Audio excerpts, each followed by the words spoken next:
Hey guys, and welcome to part 3 of the Blu-Rays. Next up is Interview with the Vampire. Not one of my favorite vampire movies, but I liked it enough well to buy it, especially when it was only $14. Yeah, I'm not a big fan of the Anne Rice ones I've tried. I've read a few and liked, but this one was one I thought was gonna be awesome, and I didn't care for the novel, but yeah, I grabbed it anyway. Next up, Steelbook of Iron Man Blu-rays. Again, awesome cover. I love that. I don't know if this has anything on the back. It's just clouds. Get back in there. And, of course, there's the back. This was one of the best films of 2008, and I don't know how people... I think people were expecting it to be okay, not as bloody awesome as it was. So I can't wait for the sequel next summer. Next up, Kiss Kiss Bang Bang.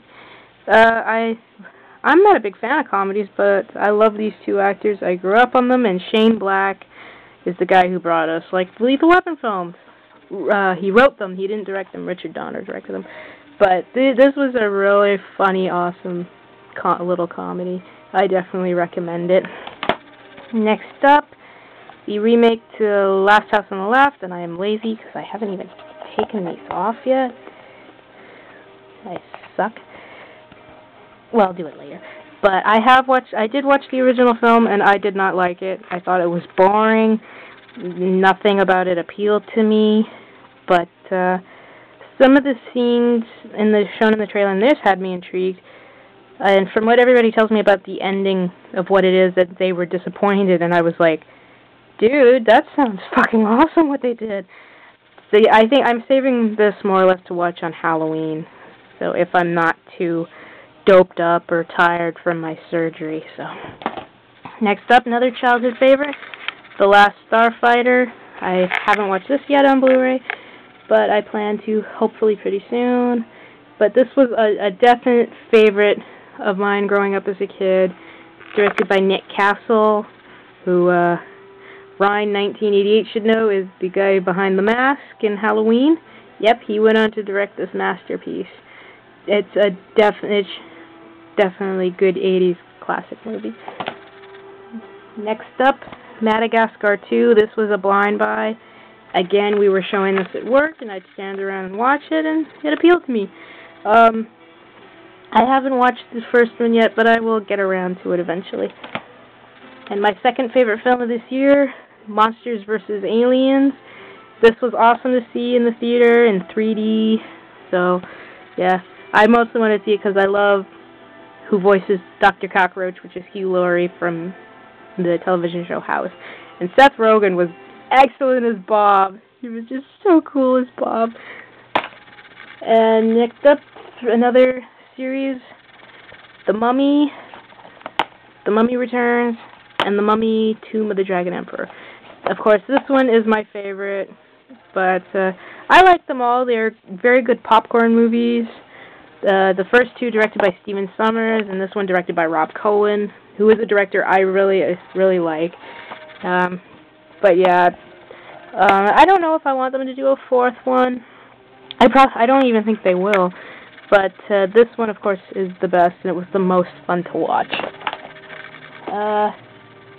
Next up is the remake of My Bloody Valentine, and it has, like, so many bloody 3D glasses for this film.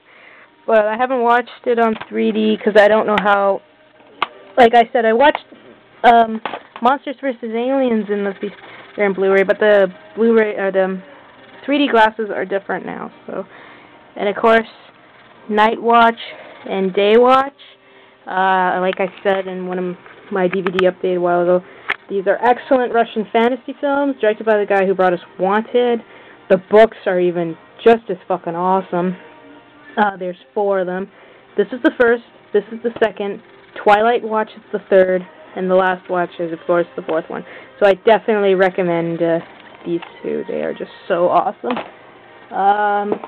This was a blind buy, Nightmare Before Christmas. I'd never seen it, and now I'm a huge fan. I love the character of Jack. The music was great. Everything about this was great. I wish I wouldn't have been an idiot and not seen this back in '93 when it came out. Because I also am a fan of Tim Burton, so I don't know why I just bypassed it. Like I said, I'm an idiot. And I have the complete series of Planet Earth, which this is awesome on Blu-ray. I definitely recommend it. It's a really great documentary. So yeah, it is a little pricey, but it was so worth the $69 that I spent on it. It was very good. Next up, Poltergeist. I don't know if this is the collector's edition, but it's got a really neat booklet with it. The only downer is there was like dick all for special features, and a lot of people will agree with me, including, well, excuse me, I think on the regular DVD it's the same. I don't think it comes with the booklet, but the special features there was like nothing. And next up is the remake of Prom Night, which I liked. I didn't like the original film, which is odd because I love Jamie Lee Curtis. I think she is awesome. But I did like this. It was very suspenseful. And I do like my suspense horror films every once in a while. And Push, another blind buy I haven't watched, but I like Chris Evans, and I like, I have no idea how to pronounce his name, but he's from Gladiator and Amistad. I like him. So, and next up is the Rambo box set, and of course the 2008 movie. Some of you know the first movie, First Blood, was filmed in Hope, British Columbia, Canada, which worked definitely for the movie. I didn't mind the sequels; they were okay, but this one was the surprise of 2008. I couldn't believe how good this was. So, yeah, definitely. The first one and the fourth one are definitely the best. Like I said, I couldn't believe how good this one was. Next up, classic John Wayne and John Ford film, The Searchers. Oh my God, this is one of my favorite John Wayne films of all time. The first, of course, being The Quiet Man, which I hope they put on Blu-ray. Him and John Ford, they were just like how Harrison Ford and Steven Spielberg and Martin Scorsese and Robert De Niro, Martin Scorsese, Leonardo DiCaprio, how they are, and Johnny Depp and Tim Burton. Some actor-director matchups, they just work well, and this was probably the best out of all of them, because these two guys, they just did magic together with a lot of the movies they did, like this, and of course The Quiet Man and many, many others. And Shoot 'em Up, stupid little action movie that I love, but it is just goofy as hell, absolutely goofy, and it's fun. Clive Owen is great, and Monica Bellucci, she's hot, let's put it that way.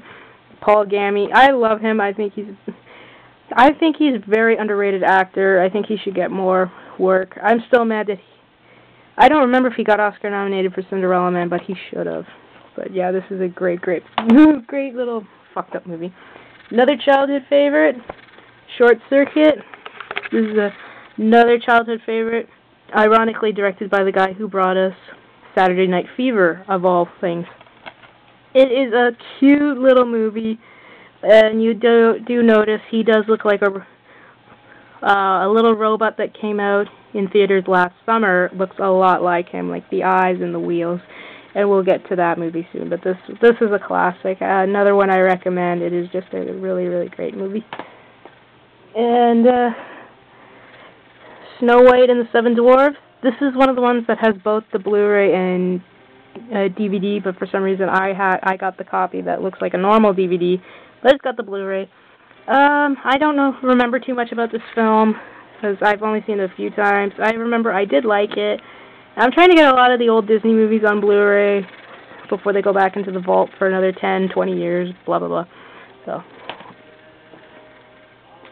and, yep, I have it. This came with my PS3. There's not much to say. It's the weakest of the Spider-Man series, so I'm just gonna, say, yeah, I have it, and move on. And next up is Starship Troopers. This is one of Paul Verhoeven's greatest films. I like it. It's gory. It's got his usual trademark of violence and gore. I don't think it really needed 2 sequels, but what the hell. And now I gotta end it again, and I'll see you in part 4.